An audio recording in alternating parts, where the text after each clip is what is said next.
That's Brian Peacock. I'm Jason Aponte. Deebo Samuel and George Kittle have a chance to return on Sunday. And me and Brian will discuss, is this a must-win game in Week 4 against the New England Patriots? Stick around right after this. Welcome, everybody. Let's go Niners. My name is Jason Aponte.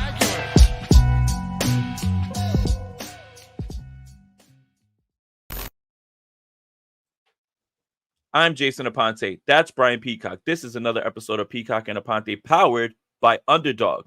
Use promo code Aponte to get your deposit matched up to $1,000. And this weekend, any pick'em games that you actually choose, Underdog is giving you 10% of bonus cash.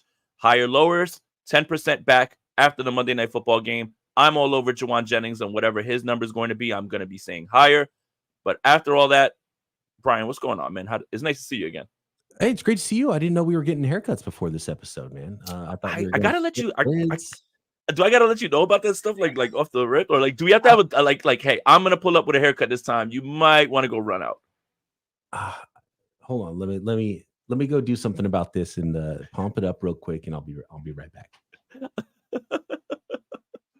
Oh my goodness, we're off to a blazing start. Shout out to everybody that's in here, guys. Make sure you guys like this and subscribe to this video. Go ahead, let me see. This is all I got. I'll brush my hair. Oh my goodness. Hey, love the lid though. The lid looks good at least. One of a kind Locked On 49ers hat. Make sure you subscribe daily on the Locked On Podcast Network. But we're going overtime here. Make sure you subscribe on Overtime with BP. We are simulcasted with Jason Aponte. I'm pumped for it, man. 49ers, they got to get this one, right? Yeah. This, you hate to use the word must win.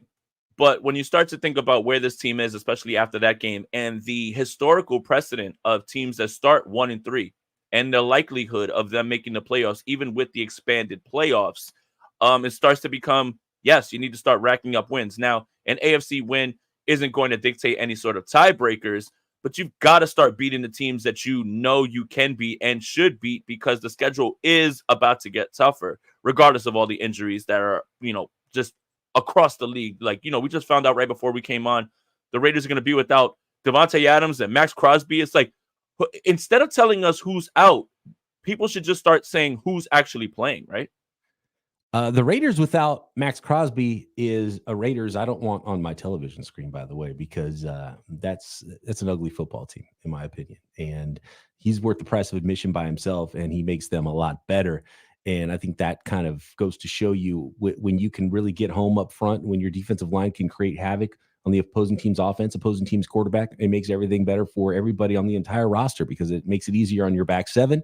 And guess what? You're giving the ball back to your offense, and they get more opportunities to go score. And I think the 49ers right now are struggling with that, and they are not even missing their best pass rusher. I guess that's where we should start, right? We find out that Javon Hargrave out for the season following his best game of the season. Some might even say his best game as a 49er. And we still, even with that performance, and Malik Collins had some good reps as well, too, we still felt like this defensive line underwhelmed, particularly down the stretch in this game where they couldn't, convert on third down. Is it time to really put panic to this now, especially with finding out that Jordan Elliott was carted off, in practice? They're already thin at defensive tackle. Where are we right now with confidence level with this defensive line that we at least thought would be able to provide at least a little bit of pressure, but it doesn't seem like that's what's going on right now. I'm a little bit more worried about the production from the guys who are healthy on the edge, to be honest with you, because with what we've seen from Javon Hargrave's a really good player. I think he's probably been a little disappointing for what we all expected him to be as a big free agent signing for the 49ers. Not that he's not good, but he hasn't been great. He hasn't been like unstoppable. He hasn't been that force that I think the 49ers hoped they were getting when they signed him. And so, T.Y. McGill's a veteran player. Is he the one that's going to get called up? It looks like very likely. Maybe they have to bring up two guys. Jordan Elliott is there. He's a bigger body guy. Evan Anderson, undrafted guy. He's a bigger body player. Could he stop the run? You start getting very thin there, obviously. And Kevin Givens is a player the 49ers like. The production hasn't been so amazing from the starters that it's going to be like a drastic fall off, in my opinion. Can you just, to be honest with you, I'd rather just have the bigger body guy. Just put Evan Anderson and Jordan Elliott in there and take up the most blocks and let the athletes do the athletic things behind them and around them. Maybe that's what the 49ers are missing, is someone who can two gap a little bit more inside. And they've had problems replacing DJ Jones since they let him walk in free agency. And, and I don't think they should have paid DJ Jones the salary he got in Denver either, but they haven't done a really great job at replacing players. And I would probably start to look toward the draft, Jason. And I don't think you would argue with me in saying that drafting third-round kickers and backup tight ends is a great plan for building your football team when there are players that might be able to make a difference on either offensive or defensive line there for you. And I think that's where we're going to start to see some cracks in this thing for the 49ers, because they're such a top-heavy team. They're getting closer and closer to that Los Angeles Rams stars and scrubs build that they had a few years ago. And then when the stars start getting hurt and start breaking down, start aging out, then you start to get in a little bit of a jam there with how your roster build is. And so the combination of Christian McCaffrey being out after you are not only paying him his salary, which is top of the league, you traded a second, third, fourth, fifth round pick for him. You spent 3 first-round picks on a quarterback that isn't playing quarterback for you. Those are all draft picks that we're seeing a lag, and that delay you don't see right away. You see that 2 or 3 years down the road. So we're starting to see that come up in the 49ers depth right now, and especially on the defensive line and the offensive line. And that's where I would start to point to the 49ers team building failures, because they've put resources into the D-line. And it's been the mission statement from day one of Kyle Shanahan and John Lynch, but I think they've started to fall a little bit short. And you start to look at their defensive line, and it's like, well, okay, wait a second. They got Bosa with the number 2 pick in the draft, and Bosa is awesome. Nobody's going to complain about having Nick Bosa there. But then you start to look at the rest of them. It's like, okay, so you kind of overpaying for mediocre veterans to fill in the rest of the group. Where have you drafted and developed the rest of the talent on that defensive line? And the answer is they haven't. Yeah, and hindsight's always 2020, but I applauded the 49ers for actually not going defensive tackle, defensive line, and trying to prioritize coverage, right? And I think the problem with this defense is twofold. It's the secondary was supposed to give this defensive line coverage sacks, but this defense feels a little disjointed, on both ends, whether it's not getting there or just coverage busts. It's a little bit off on both sides. And I kind of wanted to talk about Nick Bosa a little bit. Look, I think nobody questions the fact that Nick Bosa is one of the top 1, 2, 3 defensive ends in the league. But I feel like there's a lot of always, he's double teamed a lot. He's seeing a lot of chipping. Yeah, well, look at TJ Watt. TJ Watt is chipped more than anybody. You think people are just allowing TJ Watt to be by himself? This is part of being a guy that is a stud. But yet TJ Watt finds ways to disrupt games, I feel like, more and more. Not that Nick Bosa's bad, but when I have one of the 1, 2, top 3 guys, I need them to be more disruptive. I need to hear Nick Bosa's name called a little bit more. Yeah, we get the stats after and we look at the pressures and we say, hey, that's a pretty good game. But it's just in those big situations, TJ Watt is forcing a fumble, getting them off the field on same thing with Myles Garrett, right? That's the type of stuff that I feel like we're missing from Bosa. Not that he's been bad, but I need him to get back to being dominant. And I think it's still in there for him. I think that's a little bit frustrating for people. I think it's definitely in there for him. And look, if Bosa's got extra attention on him, then that means there should be one-on-ones in other places that the 49ers are winning. And right now, this defense doesn't look close to the one we saw with, Buckner and Armstead and D Ford. Like, that defense was taking over games. And I feel like the 49ers defensive line has been slowly getting a little bit worse, And like, Leonard Floyd's a pro. Malik Collins is a pro. They've got a professional defensive line. There's teams around the league. Look at the Arizona Cardinals defensive line. They would take they'd take the entire 49ers depth chart right now, right? But the 49ers aren't getting the production I think I would expect, and they're not getting difference-making plays from the guys up front. I think part of their plan to stop the run better is that they're pinning the Airs back a little bit less this year, which I also think is part of it. They're kind of playing the run on the way to the quarterback a little bit more. Has that helped? I don't know, because the pass rush is worse and they're still not really stopping the run all that great. So then you go back to the drawing board potentially, and there's plenty of time to do it. You still have the Kasurek wide 9 front. We got a new defensive coordinator. They're changing things in the back end, playing a lot more man coverage. Maybe we can talk about coverage percentages if you want, because I have those after 3 weeks. Do you need to go to more zones so you have more eyes on the running backs and then play it that way? They definitely have to change something up. Is scheme enough to get it done, or do they have to go shopping at the trade deadline is my question. And another thing is, and I want to float this out to you, is my sense of Leonard Floyd's signing was someone who would be a situational pass rusher. And I don't know if on base down exactly that is really putting him in a spot to continue to be impactful. Like, it needs to just be obvious passing downs, third downs, get him out there, speed rush him, no more stunts, allow him to bend and get around somebody on a one-on-one in an obvious passing down. And I think that part is a little bit weird because now without Hargrave, what would a base down lineup look like? Bosa, Malik Collins, your two gross models, maybe Jordan Elliott. And I don't know. Like, I think you could play gross models on base downs. It's just Leonard Floyd has a high motor, but I'm not sure that at his age right now, it has to be absolutely like him being out there in situational, like go get the quarterback type thing, like almost like a little bit like a D Ford, where it's just kind of just break them out when it's obvious. It's interesting because I do think that was the plan. Yetur Gross-Matos was the big end, and then he would kind of move around and maybe rush from inside as well sometimes, and you'd bring in Leonard Floyd, and they would kind of be a 50-50 split. And we started to see a little bit more of that. Yetur Gross-Matos started the season injured, so maybe that changed, their plan there. Leonard Floyd, for being a narrow guy, is pretty powerful, and I've actually been impressed with his ability to take on offensive tackles.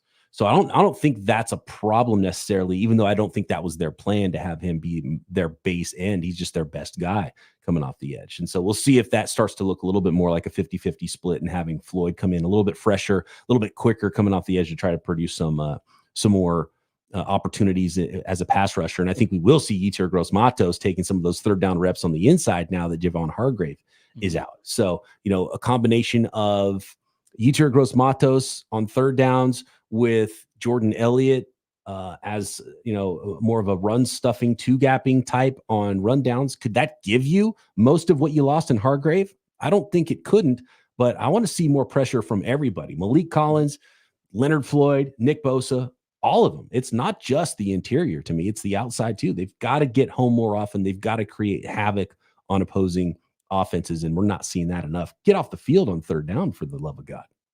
Right. And there's that blitz number that's out there. The 49ers are at the bottom of the league in blitzing. Is that the answer? I don't know, but you do have to get more creative. I think that's a lot of what a lot of fans complain about is it's just, hey, we're just going to rush forward and we're just going to hope for the best. It's almost like you don't have to, throw everything out that you've been working on, but mixing in a little bit more, showing a little bit more, being a little bit more unpredictable could.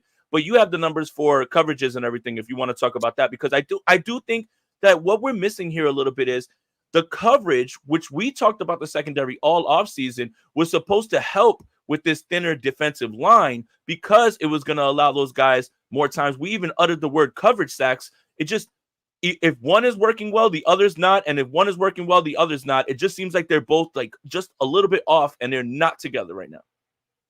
And by the way, I do want to drop a nugget from Brett Coleman on Twitter. He does fantastic work on YouTube. I'm sure a lot of our people watching right now watch his NFL coverage on YouTube. And he dropped this little statistical nugget, and I want to talk about coverage as well. But he said, in true drop back pass reps, the 49ers defensive line is 26th in pressure percentage. And even worse than the Carolina Panthers, who traded away Brian Burns in the offseason. And he said he feels a lot of people outside of the local Bay Area media aren't talking enough about just how bad of a sign that is for their ceiling this season. And we've talked about it a lot, and it's nice to see someone doing national coverage. Kind of notice the same thing we've been talking about with the 49ers defensive line. And 26, I mean, the 49ers should be first, top 5, top 10 in a down year. 26th in true pass rate pressure on opposing quarterbacks. Like that's just not going to get it done. And so that's definitely a problem there. Can I share my screen? Actually, hold on. I'll put this on your screen for the folks. I can't share my screen. Okay. Even though I'll just take this. I'll take this off real quick so you can do that. I will. I don't know where it is. There it is. Okay, cool. So here are the coverage rates for the 40 or for every team in the NFL this year. The 49ers are right here in the middle.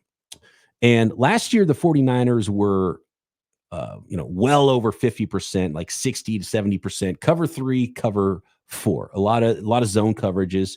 And, the 49ers starting with Salah was a lot of cover 3, and they kind of slowly drifted away from that. Cover 4, cover 6, a little bit more stuff, some man, but mostly a zone defense. They've been playing a lot more man this year, specifically cover 1. They're 32% cover 1 this year. That's this number right here. If the folks are watching on YouTube, can't quite see it. 32% cover 1, cover 0% of the time.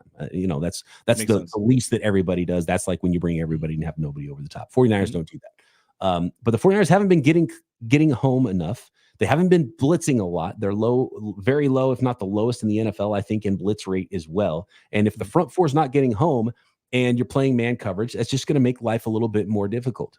Cover 2 percentage, 16%. They're 1% cover 2 man. So when they go man, it's 1 high for the most part. So that's their plan to, so they got 1 deep, cover 1 man. And then they've got 8 in the box to stop the run. So that's clearly been their plan to start the season, but it's not working. So are we going to see them start to go a little bit more to the cover 3 and cover 4 stuff? They're only at 20% and 17% on cover 3 and cover 4 coverages this year compared to last year, which was, I think, nearly double of both of those. So a lot more cover 1, a lot more man, a lot less cover 3 and cover 4 zone. Do they just have to go back with what worked before? Do they need to find a way to bring pressure with the blitz? But one of those things absolutely has to happen, because you either got to cover guys up or get home with your pass rush. And right now they're not really doing either. You know what's funny is we all wondered what Brandon Staley's influence on this defense would be. And when he was with the Rams, he kind of ushered in the too high safety look, like for everyone else to take, like from Fangio, right? Like the blueprint was from Fangio, and he did that. And it was almost like Staley, when the defense in 2020, when the Rams had the number 1 defense, was saying, we'd like for you to run the ball. You can have that. We'll give you running the ball, but you're not going to hit us over the top on anything. And it's kind of funny that this defense, for all that we talked about with the secondary, isn't doing that as much, even with Brandon Staley there. So I wonder what the creative process is with those two, and who's really giving the tips and who's really in charge, because it almost felt like Staley was there to oversee Sorensen in his first year, and he's a big secondary guy. So to see that it's single high mostly, and that's what I've been seeing, obviously everybody's been seeing on the broadcast and on the tape, it just kind of goes against what worked with Brandon Staley when he was, running that Rams defense in 2020. The only thing I can tell that Brandon Staley's had an impact on so far is making Kyle Shanahan go for it on 4th downs. So maybe he's the one that has Shanahan's ear there in those situations. That actually didn't work all that great for Brandon Staley when he was the head coach. Yeah. And a lot of the players have talked about in camp how smart Staley was, and helping them out in the secondary. But something's clearly off right now. And I think the word I would use is just disjointed. Just something has to come together with the front and the coverage and how they call plays. And I think it's a learning process. Remember, people wanted to fire D'Amico Ryans. People wanted to fire Robert Saleh when they first started. People clearly wanted to fire, and the 49ers did fire Steve Wilkes last year. So I wouldn't squarely say Nick Sorensen's not good at his job, but they do have to figure something out right now. I don't know what that's going to be. It's a good opponent for them to get right, though, in the New England Patriots, because they're not a team that's taking it to people through the air. That's not a team that's really good on 3rd downs. And so they're not even equipped to beat the 49ers, where they've been bad recently, except for maybe beating them in the special teams category. Yeah, I mean, you heard it here first. Jacoby Brissett, 300 yards and 3 touchdowns, called by Brian Peacock, basically. It seems like whenever we talk about like the predictions before the game, it's like exactly like the opposite of all of that, right? Like, it's How just about the Jacob Cowing stuff from last week? What did I say? What did I say, man? How did I know? It's hilarious that John Lynch, the general manager of the team that drafted the guys, like, hey, look out, Cowing this week's probably going to get some opportunities. And then Kyle Shanahan not only gives him literally 0 opportunities with the offense. After the game, he's asked about it, and he's like, he's not even close. He's like, he's not even close to being ready. It's just like, that's why I told you it was Lynch being hopeful. Hey, we drafted this guy. He's got a little juice. Maybe we might see him. And Kyle's just like, nope, run number 10 out there. But I don't want to talk about that Rams game, because this is Patriots week and we're headed this way. So heading into Patriots week, a welcome sight is George Kittle, who's actually been practicing. It feels like he's way more close to go. Deebo Samuel, possibly. Deebo Samuel and Kittle. I want to ask this. Do you believe that Deebo's out there for one of 2 reasons? One, because I believe the 49ers see this game as, we've got to have this one regardless. Or 2, I just want to give Jared Mayo and that defense and the Patriots something else to think about throughout the week. Honestly, I think that Deebo and the 49ers offense are like, nope, we've got to get our guys out there and win this game. So we might have to push it. Yeah, it's rough because we're doing a little lunchtime live here, so we don't know exactly what the Friday practice report is going to be, and that's usually the most important. But we do know that Kittle and Deebo are back to practice, and it sounds like Kittle's a little closer than Deebo. So if I had to guess, it sounds like Kittle's going to be able to go, and Deebo will find out if he's a full participant in practice Friday. Then that's a good sign for him being able to go as well. But look, like Brock Purdy is. Well, let's see. Brock Purdy is third in the NFL in passing right now, but the only two guys ahead of him played this week. So, Dak, okay. Yeah, he'll leapfrog both Daniel Jones and Dak once he, as long as he puts up 200 Daniel yards. Jones. Well, just Daniel like we drew it up. because he just played, but but just like we drew it up. Yeah. Oh, yeah. He'll drop back down to like 15 or whatever it is after all these quarterback with 700 yards passing him up with 150 passing yards. But Brock Purdy after this week is very likely to be number one in passing yards in the NFL unless someone goes crazy huge. Jordan Mason is likely to be top 5, and right now he's second in the league behind only Saquon Barkley, with 324 rushing yards. The 49ers have a top 5 receiver, even though they've been banged up and had one guy hold out. Juwan Jennings is 276, so their third best receiver is playing like their best receiver, and he's top 5 in receiving yards in the NFL. The 49ers don't really have a problem on offense. They don't have a problem collecting yards. They have a problem on third downs right now, and it's offensively and it's defensively. And the offense is going to be fine. Like Purdy is answering every question possible right now. Even when the 49ers don't have stars on offense, they don't have Chrstian McCaffrey, they can still run the ball. That's not a problem. They don't have Deebo. They can still have the next man up, step in and give you 11 catches for 175 yards or whatever it was, the 3 touchdowns that Juwan Jennings had last week. You would like them to be able to block a little bit better up front, specifically Colton McKivitz, who's got one of the tougher matchups this week against Keon White, who's awesome, probably the best pass rusher on the New England Patriots right now. And if the numbers I saw, if I'm correct, Trent Williams still has the best pass block win rate in the NFL, despite looking not quite like his Hall of Fame self the first 3 weeks, needing some IVs, a couple different points in the first 3 weeks of the season. He's number 1 in the NFL pass block win rate, and then the other 3 guys on the interior, left guard, center, and right guard, are all 10 to 15-ish, 10 to 18-ish as far as pass block win rate this year. And then Colton McKivitz is all the way down in the 50s in his ranking versus other offensive tackles in pass block win rate. So, when they need to get those yards rushing, they haven't been able to do it, and they've been getting beat at just inopportune times, as pass blockers too. So there's some things that 49ers need to clean up, but the offensive side of it's really not that much of a problem. We all thought that Colton McKivitz should get more competition. By the way, Spencer Burford taking some reps to tackle in practice, something I've been calling for a while, especially since he lost his job to Dominic Pooney at right guard. But I'm not worried about the offense. That's what I'm getting at right now. And I don't even care if you're without Deebo and you're without Chrstian McCaffrey. The offense is fine. It's not the problem. Right now I'm looking at the defense, and I'm wondering why they still are too talented to be playing the way they are right now. And so I have hope that they're going to really turn things around at some point, and this week could really help them. But they're just disjointed. Even the head coach and GM are on the same page right now. Yeah, I'm not worried about the offense either. That was my biggest takeaway from that game. It's like it's a game where everybody's rolling everything. Now, IU, cool. We're just going to give Juwan Jennings the ball a bunch, and he's going to win, right? Like, and you feel good about that.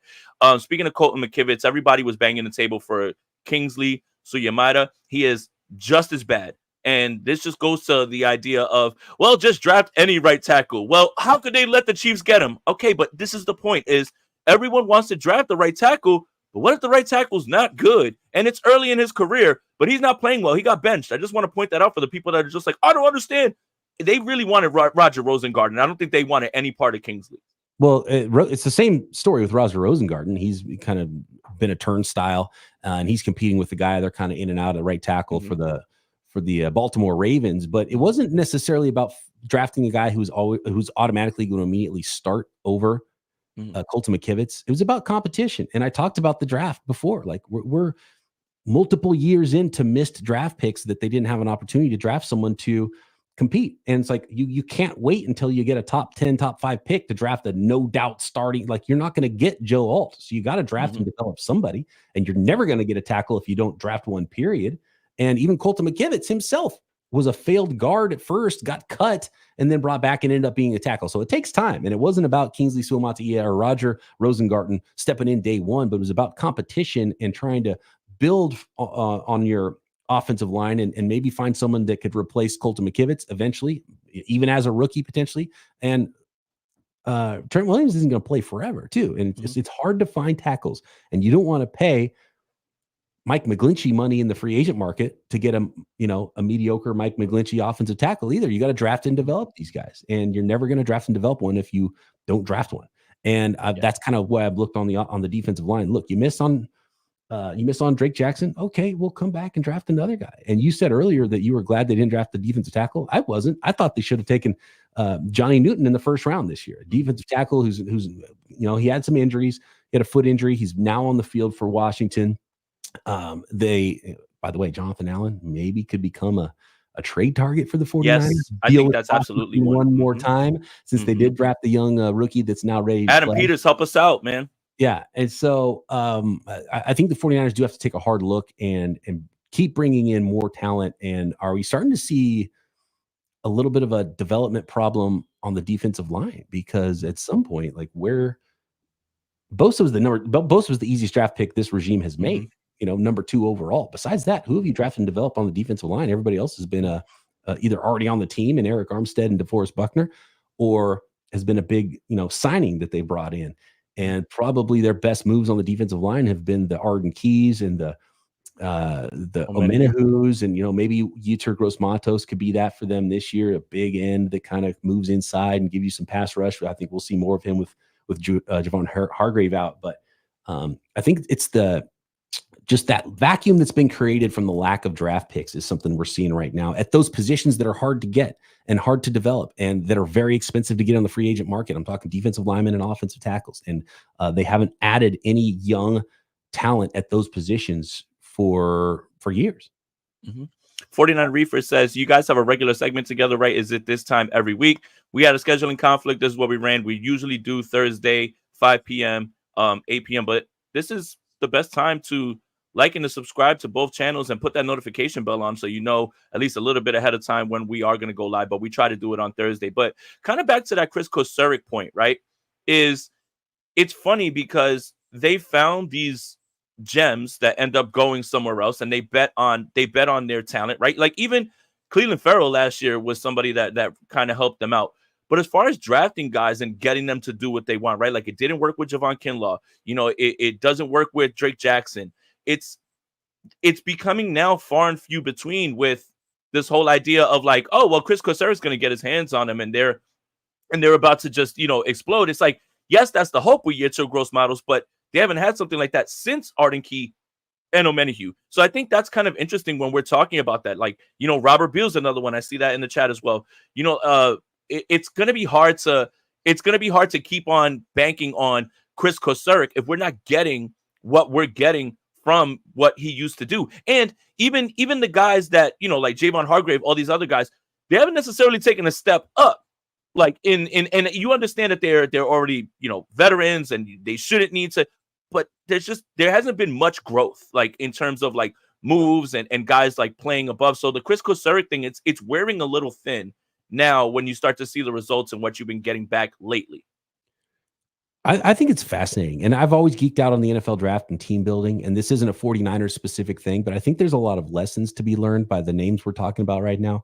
Drake Jackson, Robert Beal. Robert Beal wasn't even a starter in college, but he was Georgia athletic.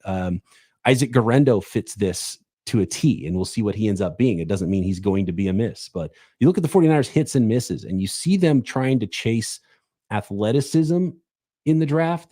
In a lot of cases, it hasn't worked out at all. When you see them draft Tarvarius Moore, and you see them draft Ambry Thomas, and Drake Jackson, and Robert Beal, and you see these players that are athletically gifted and they meet the height, weight, speed requirements, but they're being drafted outside of the top 100 in a lot of cases for a reason.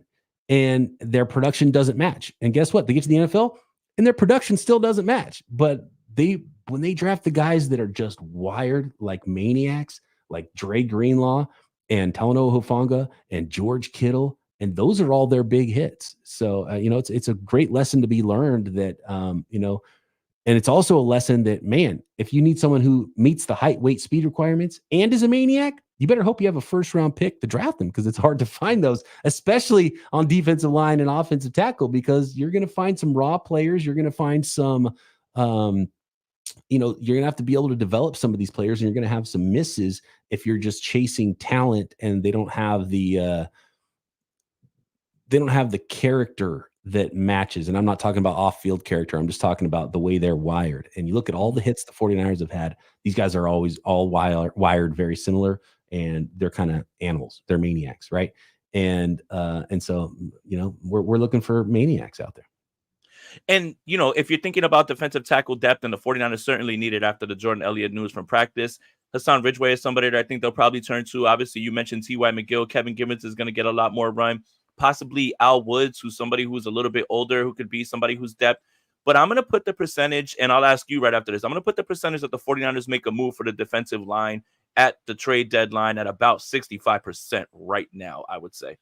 I'll go under 65% just because it's not easy to make a deal, especially at the deadline in the NFL. I think it's a 99% chance the 49ers will make calls.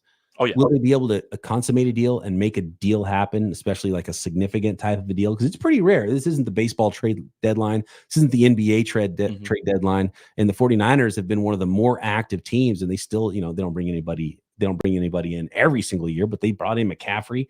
They brought in Chase Young last year. There was the Emmanuel Sanders trade, like Randy Gregory, top of the league. Yeah. And so there's probably a pretty good chance. It's probably better than 50%, but I think just most years, if you took the under on that, is it's just not that likely that a team is going to make a deal every single year. But the 49ers have that opportunity, and they're not going to sit back and let their D-line suck either. So right. John Lynch is a competitive guy, and Kyle Shanahan's a competitive guy, and clearly they've shown us that they're like, yeah, whatever, we'll trade some picks to be better right now. And so it'd probably be worth betting that the 49ers do make a move. Yeah, and obviously the name that's floated out there, I see Callie in the chat, DJ Jones, obviously that's something like that, again, at the end of his contract. Same thing with Jonathan Allen, end of his contract. He does make a lot of money, though. But again, when you're looking at it, it would be under the number that they have now, and it would go away in the next year. So it is very much a rental. And for somebody that you would get on the edge, I think it would be more of a Randy Gregory move than a splash move like a Chase Young. It would be somebody who's a little bit more of a veteran, possibly can give depth. Obviously, the Randy Gregory thing, he was good for a rotation, but he wasn't necessarily, moving the needle. But I think that's the type of move the 49ers are probably looking to make, and it'll be something that they'll bank on, whether it's a player who hasn't lived up to expectations based on traits or a situation, something like that they'll try to unearth from somebody else for like the cost of a 6th-round pick or a 7th-round pick. I'm looking at Jonathan Allen's contract right now, 29 years old. He's going to be a free agent. Actually, he's going to be a free agent after 2025. So this wouldn't be a 1 year. Oh, so it wouldn't be a 1 year. Okay. Yeah, which is a little bit surprising. And it doesn't really hamstring the Washington Commanders in dead money. So they would save money by trading him. The 49ers would take on half of his base salary. So, it's $14 million base salary, which for a defensive lineman, $7 million. I think the 49ers would be okay taking on that money. Maybe they could work out a deal where the better pick they give, the more money Washington takes on in that sort of a deal. So Washington's a team to watch. If the rookie Johnny Newton, who I wanted the 49ers to draft instead of Ricky Pearsall in the first round, who, by the way, Adam Peters said they had a first-round grade on him. And it sounds like the 49ers didn't have first-round grades on anybody at pick 31. So that's interesting. Different draft boards there. I had a first-round grade on Johnny Newton. Now, the foot injury, they just had Eric Armstead dealing with a foot injury. Did they want to go down that road? Probably not. Maybe that's one of the reasons. Maybe it was a medical red flag for Johnny Newton. But guess what? The guy they drafted, gunshot wound aside, has also, been out, and actually out longer because of his shoulder injury than Jonathan Allen. But than Johnny Newton. But Jonathan Allen, anyway. So $14 million base salary. Next year's $15 million base salary. They wouldn't take on any of the signing bonus stuff, right? Obviously, the the Washington Commanders would eat that. So, 15 mil a year for Jonathan Allen, that's kind of a deal next year. Yeah. And, you pay half of that this year at the trade deadline, $7 million. I'd be okay with that. He might be one of the better players available. That's actually not different. That's about the same money as DJ Jones. Now, DJ Jones might be a little better run stuffer, and they know DJ Jones well. And I don't think they should have paid DJ Jones money that he left for in free agency. But at the same time, they haven't been able to replace him. And I wouldn't mind seeing that one technique back on the 49ers defensive line, that guy that can get upfield a little bit, but that can take on blocks. And I haven't really been paying that close of attention to DJ Jones if he's playing that well, but they haven't cut him or anything like that. And he's got a pretty big contract. So definitely, Washington and Denver are definitely two teams to watch. Yeah, and it all depends on where Washington's going. Obviously everything right now in the NFC East is up in the air right now. The Cowboys aren't exactly impressive. I think Washington's probably the most exciting team. The Eagles did win against the New Orleans Saints, but they still look a little disjointed, especially at the quarterback position. And that a lot of that has to do with Saquon Barkley. There's going to be no AJ Brown or Devonta Smith, it looks like, this week. So things are getting hairy with injuries everywhere. And yeah, so it just depends on where Washington is. If Washington's ready to sell, Adam Peters, help us out, man. We'll gladly help you out with a 6th-round pick, and that you're really good with those. So yeah, just go get yourself another player, man. And just help us out, man. Help us out a little. They might start running Johnny Newton at end anyways, just to get all their best defensive linemen on the field. So we'll see. Yeah. But enough about people who aren't 49ers. Should we talk more about players who are on the San Francisco 49ers? Yeah, absolutely. I think we have a big issue, and let's stick with the defense, because I think you and I are lockstep with the offense. I think this offense is fine. Brock Purdy's playing very good football. Minnesota game had a few moments, but overall, these last 3 weeks, he's been, over 3 weeks, he's been great. Kind of showing everybody a little bit of what it might look like you were saying, down the line, if there is moves that need to be made without, Deebo, KIttle, things like that. I think that was really important because a lot of people were waiting to pile on Brock Purdy, and he had a game that you're not going to be able to point to now. Like, he's kind of just busting your narrative right there about the Avengers thing. But defensively, I think the 49ers are running a bunch of man, and Devondre Campbell just finds himself getting caught in these matchups, and everyone's identifying it. It's him and Isaac Yiadom that are two targets. And where's 22? Where's 59? And it happened over and over with Stafford. When you're running man and you're not really mixing things up and you know what you're going to get. Devondre Campbell was an all-pro, I want to say, in 2021, if I'm not mistaken, with the Green Bay Packers, largely on the back of being a coverage linebacker. I want to make sure that we get that out there. Like, a lot of people are saying, no, well, he's never been in coverage. No. That's exactly what he was. And that's exactly what he excelled at when he was an all-pro. Now it just seems like he's a walking target. And if you're not getting pressure up front, and if you're leaving him out there on man, you have Kyron Williams running choice routes on him. You can probably get him lined up against a tight end who's advantageous or something like that. I don't want to see that matchup anymore, but D. Winters should get playing time, but I don't know if that's the end-all fix. I think a lot of it goes back to what we were talking about with predictability and coverage and being able to mix things up. Blitz Campbell, don't put him out there so he can just get cooked on one-on-one. It's just like you're seeing it happen over and over, and you're not doing anything about it. And I know Isaac Yiadom's been targeted a lot as well. Part of it is because you have to throw at somebody, right? And if they don't want to throw at Demo and Ward, the targets have to go somewhere. So I think that's part of it as well. And I think that's just, it shows how respected Deommodore Lenoir is now around the league and how good he's playing for the 49ers. Probably should sign him tomorrow if you can, before we see a new offseason of big cornerback contracts. But I'm not ready to bury some of those individual players yet in coverage on defense, just because if there's no pass rush, and how many linebackers in the league can just hang on and cover a running back that's given double moves on him when their quarterback has all day? Just Fred. Yeah. So that's where it gets a little bit tough for me, and that's where it all has to work together. And that's part of the disjointedness. But I think the 49ers would, obviously rather have a healthy Dre Greenlaw in there.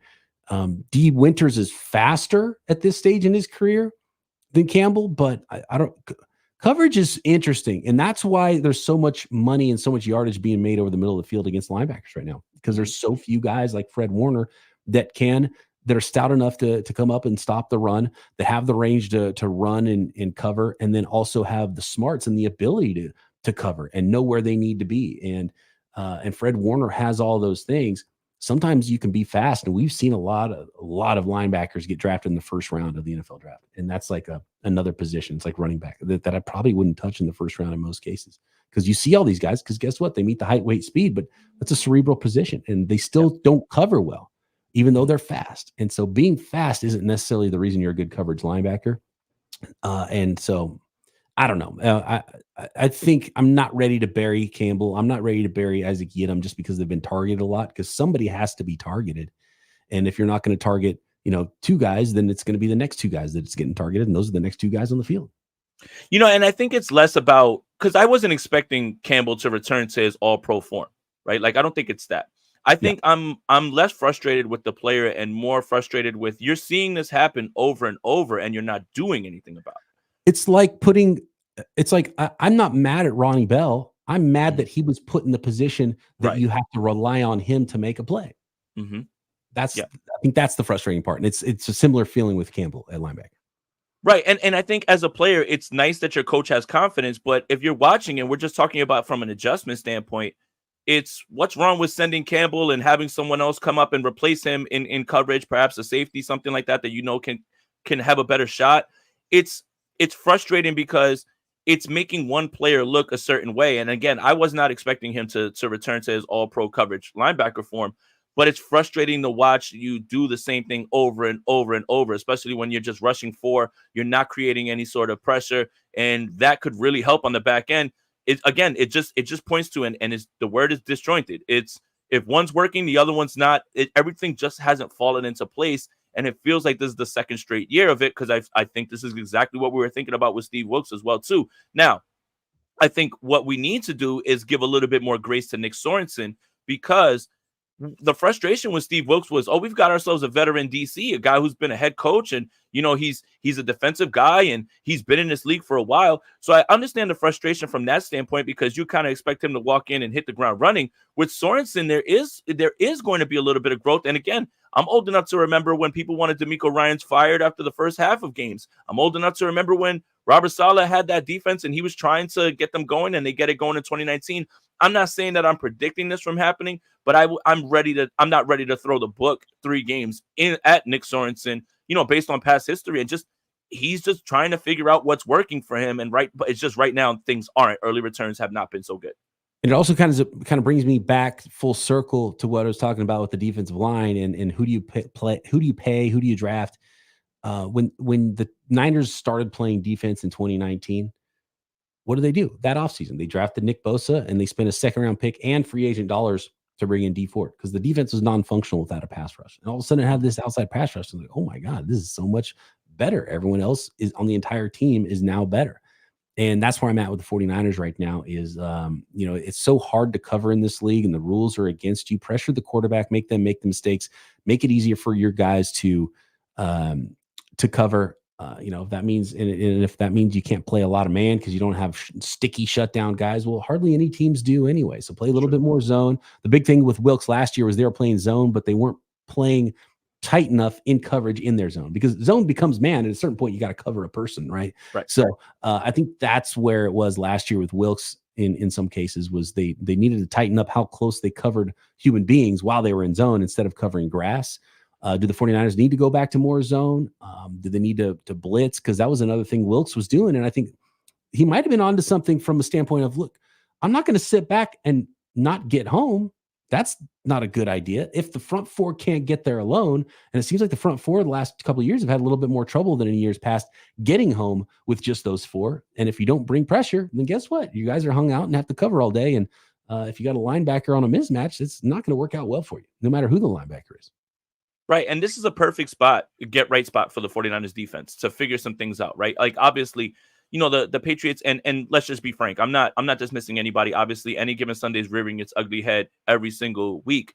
But the Patriots don't exactly have people that scare you, right? Like, Polk's a rookie. Hunter Henry has been Jacoby Brissett's kind of, security blanket. Obviously, Ramondre Stevenson, I'm kind of interested to see how they take away the run in this game. It turned them a little bit more one-dimensional, but this is a get-right confidence boosting game for them to kind of see the ball go through the hoop, and then they start to figure things out a little bit. I think this is a perfect bounce-back spot. Not to say that this is, going to be a pushover game, even though I have the 49ers winning, by a pretty wide margin in this one, especially just considering the talent gap. But it's almost like the 49ers kind of like are a struggling shooter right now on defense, where You're throwing up threes. They're not going in. Get yourself a layup. Get yourself a free throw. Once you see that ball go through the hoop again, you kind of remember who you are. You start to figure some things out. This is a perfect spot for them to do that. I know we were saying this all last week with how banged up the Rams offensive line was and what's going to happen. You have to remember Matthew Stafford and Sean McVay were not going to allow him to be out there just, standing back in the pocket. Stafford can make all the throws. I did want to point out a little bit too what you were talking about with Yadam. I felt like there were times where Sean McVay, his play design was incredible. I think back to the Tutu Atwell crosser where they bring him into the bunch formation and almost get him a running start. And by that time, Yadam is getting around the bunch and he's never going to catch him there. So I'm not going to put that on Yadam like, hey, why aren't you covering? I don't think anybody would have been able to keep up with Atwell there as well, too. But this is a game that kind of presents a challenge for the 49ers to say, we need to figure some things out. We can figure some things out against this defense, maybe experiment a little bit more, especially if the game starts to get a little bit out of hand. Or if you have the Patriots in a predictable offensive spot where they have to throw, you can start to build some confidence here. And I think that's a little bit of it too, is the 49ers just look like on defense, they're just unsure of themselves as a whole. And that goes it goes basically for everybody but Fred Warner at this point. It just looks like everybody else is just a little bit out of the mix a little bit. And look, McVay, you could argue that Matthew Stafford's the best quarterback in the NFC, and Tutu Atwell runs a 4.3 at least, and he was a pretty highly drafted guy. And you got a great coach there. And Justin Jefferson's the best wide receiver in the NFL, and Sam Darnold can really sling it. And kudos to the 49ers for helping him develop and as a veteran quarterback in the NFL last year as a member of the Niners. And obviously Kevin O'Connell's a good coach as well. And so, you get beat on some plays over the top, but we better not see Jacoby Brissett going deep over the top and hitting Demario Douglas or Polk or Javon Baker or, whoever the New England Patriots are throwing out there at wide receiver. Former 49er is still hurt, right? Kendrick Bourne. Yeah, he's not playing. He's still out. Mm-hmm. Yeah. Okay, good. No. Yeah, we don't need any revenge games in this if one. Kendrick Bourne hits you over the top, right? That's not even what he does anyway. You're in trouble. But KJ Osborne, Tyquan Thornton. Thornton's got speed, but Tyquan Thornton's got speed, but he's not done anything in the NFL. Right. Like, if you're getting beat over the top by these guys, like just pack it in. Yeah, and look. 45 minutes in, guys. Thank you guys for tuning in. Over 300 people in here. Make sure you guys like this video, subscribe to both channels, hit that notification bell so you know when you get your next serving of Picante. That's the one we're running with, right? Yeah, absolutely. I'm gonna leave Peacock and Aponte in the titles, but this is the official Picante show. But I do want to ask you this, because I would be remiss in my duties as a 49ers content creator if I did not bring this up. And this is a good topic probably to take us home up to the hour. Brandon Ayuk. And there's a lot of issues with what people are saying about drops. Separation has not been a problem, in my opinion. And I think it was evident in the Rams game that he was getting Juwan Jennings his advantageous matchups, and that Juwan Jennings was taking advantage of that. But I scoff at the people that kind of say to me, well, if he's separating, why is he not getting the ball? Well, the Rams were rolling coverage every way. So if he's separating, he wins his route. But there's a safety crashing down from the top, or there's someone underneath. Brock Purdy can't throw that ball, but he's getting open. Now, the question is this, Brian, and I'm going to throw this one to you. Chrstian Gonzalez is a very good cover corner. What if we have another game in which Brandon Ayuk, let's just say the word underperforms. I'm not going to say that because I don't think that's the word, but underperforms or gives us another 5-catch whatever game like we had against the Los Angeles Rams.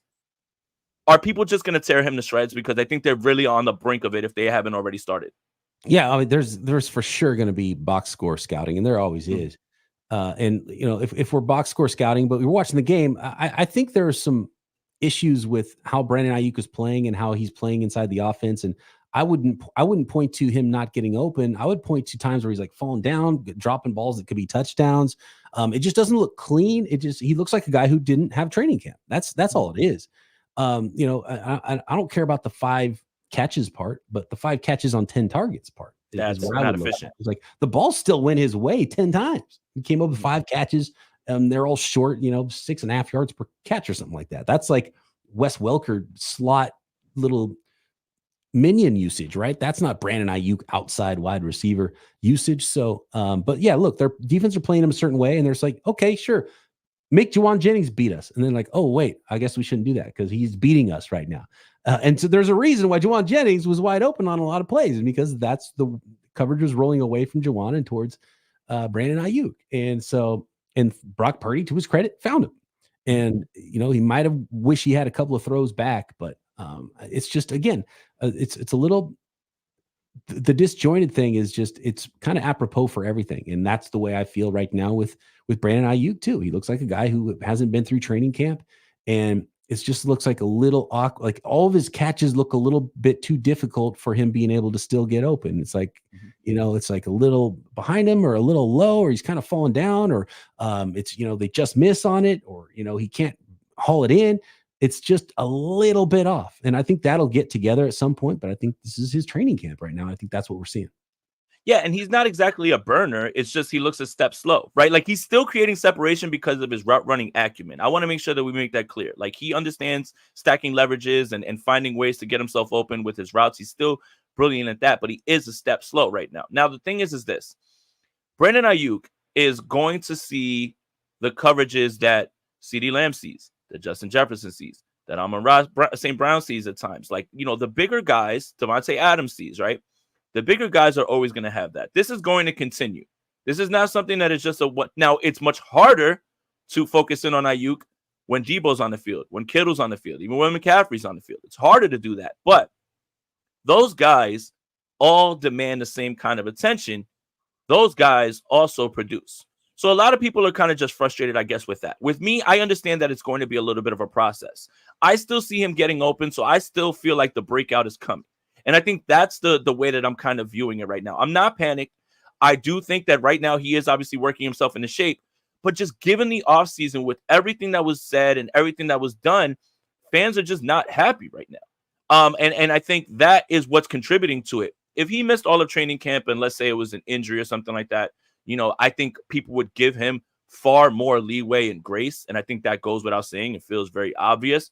But due to that offseason and the things that he said, and he wants to be paid, and I'm a Ferrari and everything, it's hard to right now, like, for fans to grasp like where he is and say you kind of did this to yourself. And I think that's really what fans are worried about.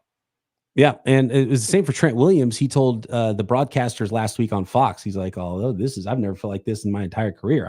This is absolutely affecting me that I didn't have a training camp. How could it not, right?" And so I think that's the case for both Trent and Brandon Ayuk right now. Brandon Ayuk's just a little bit more magnified because of there's just more statistical production that you're looking at with someone like him, and he doesn't have the veteran years that Trent Williams has to lean on. I want to see. And we saw a little bit last week. There was like a quick hitch at the beginning of the game. They gave him did they give him like a jet sweep or something like that last week? I think so. If I'm not mistaken. Yeah, like a little shovel pass or something like that. Like I like that. I want to see, however many scripts. Is it 25 plays that Kyle Shanahan scripts? Yep, first 20. 25. Yeah.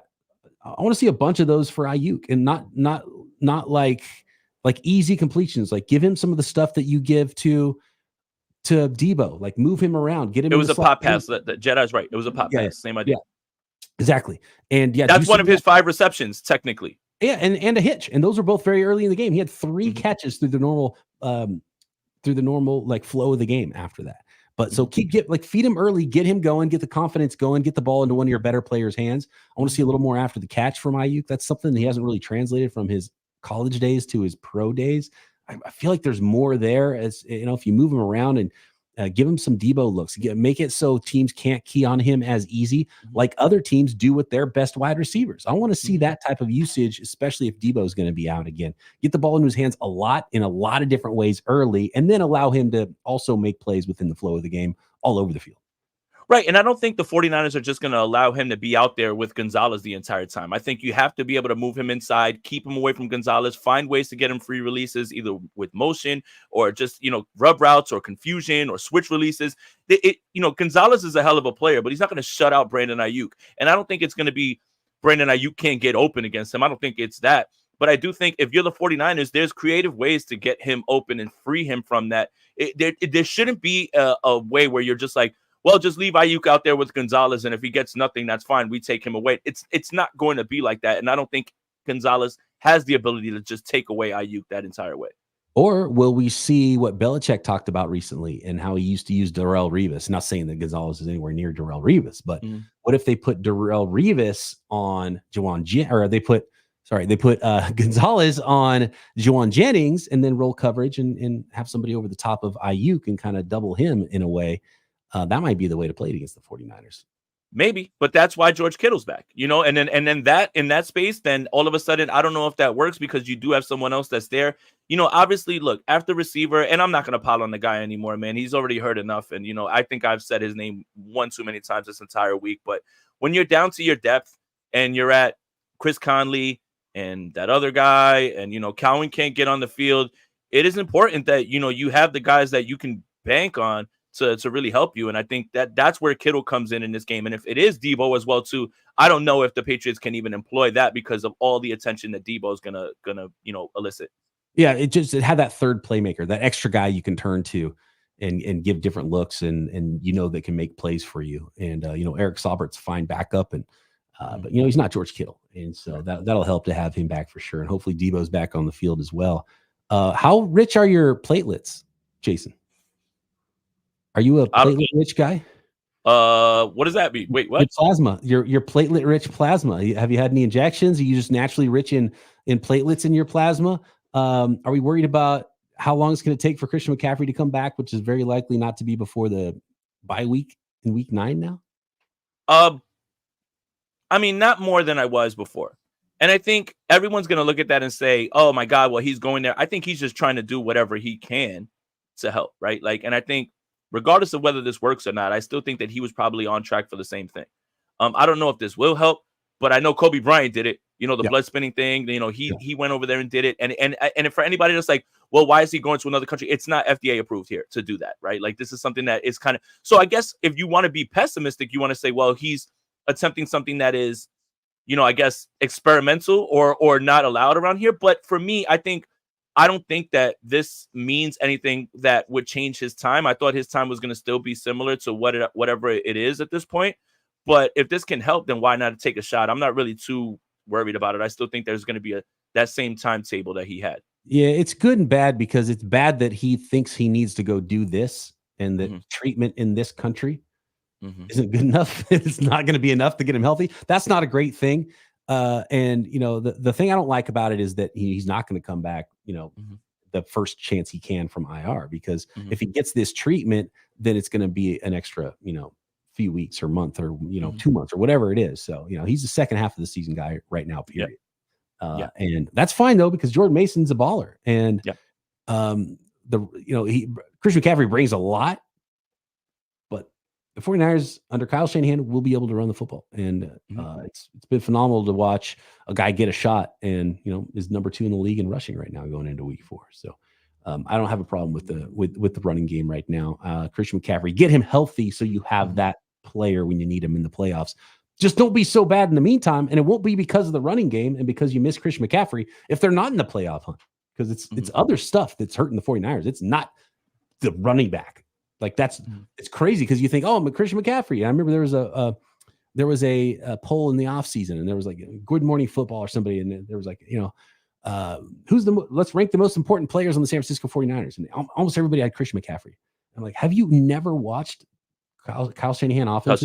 Where Christian McCaffrey showed up? It's like, I mean, Christian McCaffrey's awesome, but he doesn't make it go. He was like 10th on my list, as awesome as he is. And don't get me wrong, Christian McCaffrey's awesome. But this goes back to the argument about paying for running backs. And it's like, dude, Niners will run the ball just fine. They're not going to have the dynamo that Christian McCaffrey is, but guess what? They're number 2 in the league in rushing right now with Jordan Mason, and he's got the same career yards per carry. He's better career yards per carry than Christian McCaffrey does. And it's not that Christian McCaffrey's not good. It's just, have we not watched football to know that the running back is not going to matter that much? I don't have a problem with it. I just like the extra value he brings. So the point is, get Christian McCaffrey healthy, platelet rich plasma, get those PRP injections, and we'll see you in January. Like, just be good and then add that element, and hopefully the 49ers can get over the top. But you got to be in the playoff hunt right now. 49ers are in last place, Jason, in the NFC West. Yeah, that's why this feels like a must-win game. Let me go back on record. The 49ers, this is a must-win game. Like, absolutely. I know I hate that to throw that in week 4, but 1-3, history is not kind to teams that are 1-3 trying to make the playoffs. But if any team is equipped, especially with reinforcements coming, it might be the 49ers to overcome that, but you don't want to put yourself in that position. A loss to the Patriots would be panic time. That's when you really start to think, okay, something's really, really wrong here. I know we're getting close to an hour. We have over 330 people in here. Once again, like this video on both channels, subscribe to both channels, hit that notification bell for when we go live. Peacock and Aponte, we do this weekly, the Picante Show. But I want to end with this question. We got some good news about Ricky Pearsall. Sounds like he is going to start practicing, getting ready to go. But I have a question, Brian. If Jacob Cowing, who missed less time than Ricky Pearsall, is far away, is Ricky Pearsall even going to sniff the field if he's been farther away from the team? I don't think he's going to get on the field right away. Yeah, like 2026, 2027 might see that Pearsall and Cowing connection. It'll be so fun to watch for the San Francisco 49ers. I could never, ever, just knowing what I know about Kyle Shanahan, the way it went with Deebo, the way it went with Brandon Ayuk, that was year 2 for Brandon Ayuk, remember, with the doghouse. That wasn't even rookie Brandon Ayuk. So I'm not going to bet on any rookie wide receiver doing anything for the 49ers. Year 3 is the year for wide receivers. And Kyle Shanahan's comments about Cowing, even if he felt that way, like little coach speak would be nice. No, he said he's a ways off. Like that again, like right, like it's what we were talking about all offseason when he asked about Cam Latu. Hey, does Cam Latu have a chance to be tight end too? He's like, oh God, no. Like he's just like, yeah, it's just like, why are you saying it like that? Yeah, it's pretty crazy. So if Cowing's that far away, I can't see how Ricky Pearsall's any closer. He was drafted higher, but Brandon Ayuk was a first-round pick too. And according to Kyle Shanahan, he wouldn't have sniffed the field in his first 2 seasons if he wasn't forced to because of injury. So there you go. Correct. And that's the thing. The trust circle. Are you in it? I don't think you are. But Ronnie Bell's in it. We know that for a fact. Ronnie Bell's in it. Great run blocker, I've been told, Brian, but I think they should stop throwing him the football. If he's a great run blocker, then keep him on when you run the football. There's a lot of reasons to like Ronnie Bell, but man, if you can't find a way to get the ball into Cowing's hands, then why'd you draft him? Would be my question, because Ronnie Bell at this point is not someone that should be doing anything other than being on special teams, to be honest with you. Special teams, we can do a whole other podcast about that. My message to you guys, get fucking better. All of you. Everyone. Not just the kicker, not just the punter, the coverage, everything. Everyone. All of you. That is it. If the 49ers right now defense is a bottom 5 unit right now, the special teams unit is a bottom 1 unit. And for anybody who just is, I don't think anybody's dismissing it just because it was such a large factor in this game. Special teams can ruin your season. Ask the Green Bay Packers. How did the 49ers beat the Green Bay Packers to move on to the NFC Championship game? Because their special teams unit was worse than the 49ers, and 1 block punt and no offensive touchdowns can send you home, even if Aaron Rodgers is your quarterback. What really worries me is that Kyle Shanahan's like, oh, yeah, we knew the fake punt was coming. And they still just shut up. I wish you would have told me that. I wish you would have just said that you didn't know. Please just say that, because if you didn't, stop it. Yeah. Kyle Shanahan, I think, doesn't want to care about special teams. That's why he throws that's why he's the highest drafted punter and kicker in the NFL, is because he's like, look, let's just throw a draft pick at it, because I don't want to think about it. I don't want to go scout Brandon Aubrey wherever he's playing football. I don't want to go, I want to worry about these other things. And so they just kind of threw resources at special teams and kickers and hoped that was going to make it work. And look, I'm 55-yarder for not Jake a chip shot. Moody. Like, it's not a chip shot. You're not going to expect to make those every single time. The game should have never come down to a field goal anyway. The 49ers should have won by multiple scores. So they blew that in a lot of other ways. But again, it's always going to be there. It's like, 3rd round kicker. That's it. If you're a 3rd round kicker, you better make every single one. If Justin Tucker's missing him, that's fine. But again, look around. I mean, even Aubrey missed one yesterday, but he's drilling them from 65, and they found him on the street. He used to play soccer. I think it's almost like your running back don't pay them thing is kickers don't matter, and that is absolutely I'll die on that. They just like learn from history. No highly drafted kickers are ever good. All the kickers that are good in the NFL were good like on their second team. They're already older, have been around, they've bounced around, they were undrafted. Like there's no good kickers that just come into the league highly drafted and are awesome and stay on their team forever. Doesn't happen. Right, and the variance from year to year, like, you know, just think about David Akers. 1 year couldn't miss, next year couldn't make anything. It's just it's too hard to justify valuable draft capital for it when you have all this historical evidence that's just in front of you of like, just find the guy that you know used to kick in high school, you know, at your Trader Joe's and say, hey man, you want to kick some football? Or, you know, it's just like how the little Giants found their kicker. He was just he was kicking off the cans, and you know, that's the guy that you go get. Yep. I think we're done with the kicker stuff. Enough. I don't want to get pissed off. It's time to end this show. We're talking about kickers. Yeah, thank you guys. Special teams. It's a third of the game. It's the third phase. You can't skip special teams. It's an important phase. And it's one phase that the New England Patriots have been good for a long time. So don't get beaten that phase, 49ers. Right, 100%. Over an hour in here, guys. Thank you guys for tuning in to us again. Like this video, subscribe to both channels, hit that notification bell on both channels. A lot of content coming this week. Brian, tell them everything that you have going on and what else is coming up. Locked on 49ers with my guy. Did I say Niners? Locked on 49ers with my guy, Eric Crocker, daily on the Locked On Podcast Network, breaking down everything with the 49ers. The Peacock and Williamson NFL show, also on Locked On. Matt Williamson, former NFL scout. We talk about the entire league daily, and then you go overtime, OT with BP. That's where this show is being simulcasted right now, so make sure you subscribe up there. It's YouTube only as well, and you can find me on Twitter at BD Peacock. Right, and tonight, Sprint Ride Option at 5:15 Pacific, 8:15 Eastern. Andrew and I will preview this entire game. We have Dr. Nirav Pandya coming on to talk about the Chrstian McCaffrey injury and everything else, so I think there's going to be some valuable information there as well. And again, guys, you see it up in the corner. Underdog, promo code Aponte, double your first deposit up to $1,000. And if you're doing NFL Pick'em today or this weekend, you're getting 10% back in bonus cash. Hey, Jason, ask the doc where I can get like some maybe black market PRP, because I got some tendon things going on in my body, and see if he can hook that up for me. Yes, absolutely. I kind of hurt my shins like just walking. So yeah, maybe I need it too, man. You know, I mean, look, it's a grueling season. It's only week 4, and even the podcasters are falling apart, man. So you can imagine what's going on with the NFL players. Oh, no doubt. I mean, come on. They could all use some platelet-rich plasma. Right. 100%, guys. Thank you guys again for tuning in. We'll catch up with you guys next week. Make sure you're subscribed on both channels. Everything. Enjoy the rest of your day. I'll see you later for Sprint Ride Option. For Brian, for Jason, we're out of here. Welcome, everybody. Let's go Niners. My name is Jason